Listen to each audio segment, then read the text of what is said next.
The Sunday Business Page is brought to you by Fregasso Financial Advisors. We guide for life.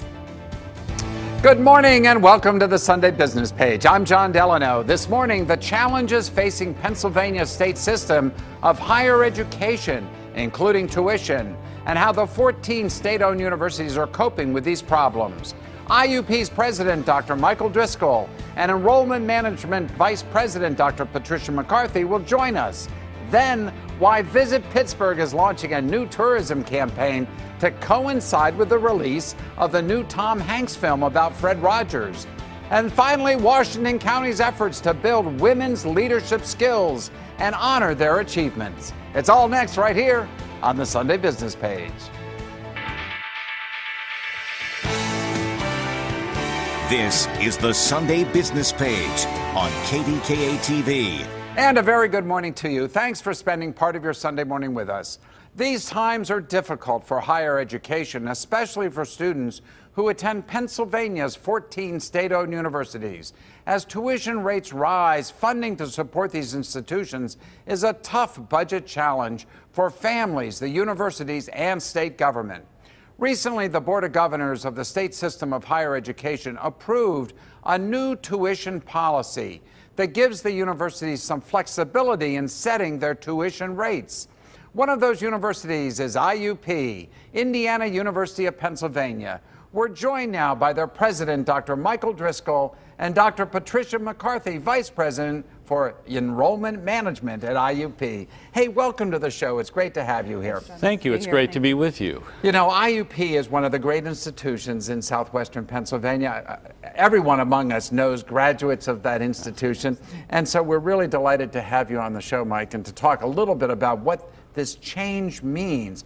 If I understand correctly, it essentially gives you the flexibility and freedom to set your own tuition policies so that it's not one size fits all across the 14 universities. Is that basically it? I think the key is it's not one size fits all. Certainly the Board of Governors would approve any plan that we have at a single university to do our own thing with tuition.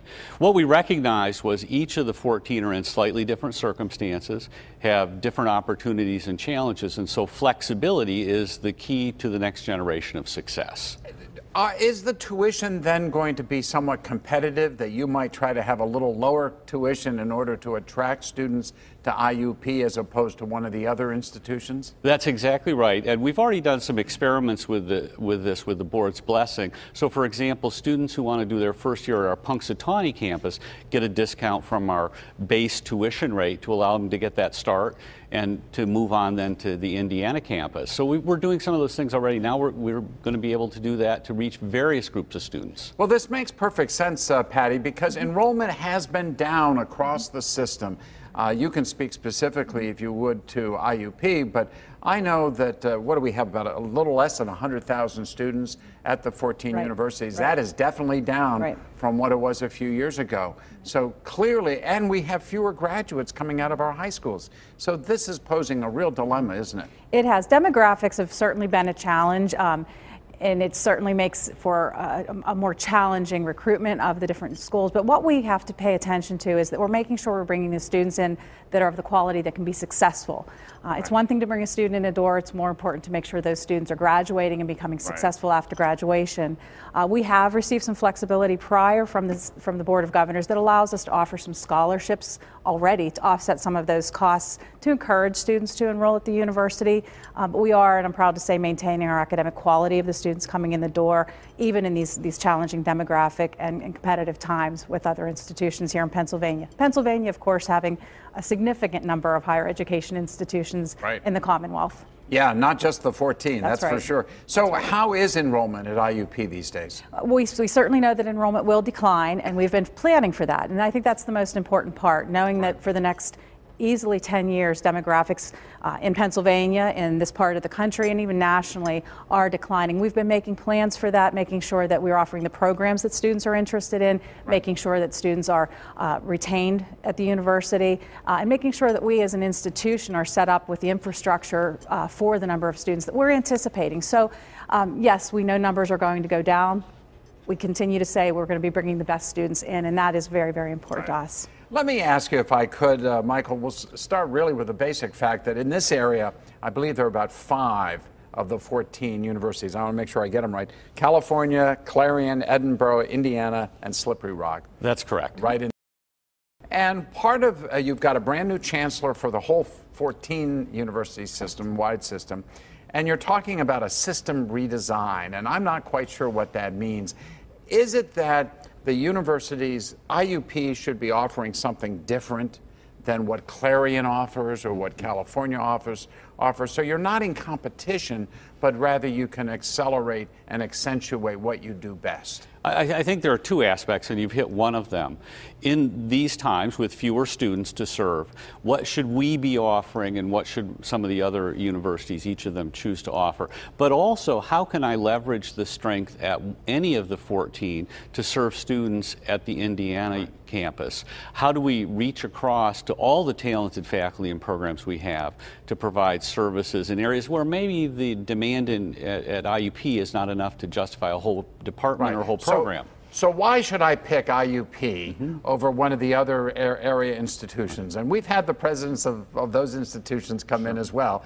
But what is your best argument for why I should send my kids to IUP? I think there are 2 things I'd mention. First, it's not about online only. So go to a campus, be engaged if you're 18 years old, be with people, learn how to interact with people who are different from you. That's something IUP does well, others do also. The second thing I'd say, though, is IUP is a doctoral research university as well, and so that means that we have faculty who are creating world-class information, new knowledge, applying that, working directly with our undergrads. You're not going to find a teaching assistant in the way. So we're trying to bring that excitement to all of our students in ways that most places aren't able to do. Is there a specific topic or a specific area that people, I think of criminal justice when I think of your place, but I'm not sure. There are other areas as well as teaching, one of them? We have education. That's a very strong program for us. We also have a safety sciences program, which actually nationally is ranked as one of the best programs for students, not just at the undergraduate, but at the master's and doctoral level as well. I think that something that the president hit on, which is absolutely true, is that our students have faculty in the classroom teaching every day. And these are faculty who are top in their fields. They've done the work, but they are there teaching to students the information and the skills that they've learned. But we also have some cutting edge resources on our campus, such as our university college, that allows students who really truly aren't exactly sure what they want to do with their lives can come in as an exploratory student. The old liberal arts. Hey, thank you both so much for coming in and sharing with us. This has been very interesting, and we got to have you back when we got more time. We'll look forward to that. Very much Thank you. appreciated. Thank you again. Next on the Sunday Business page, why Visit Pittsburgh is inviting tourists to pull up a chair and come here for a vacation. Why Fred Rogers and Tom Hanks are very special parts of a new advertising initiative. Stick with us.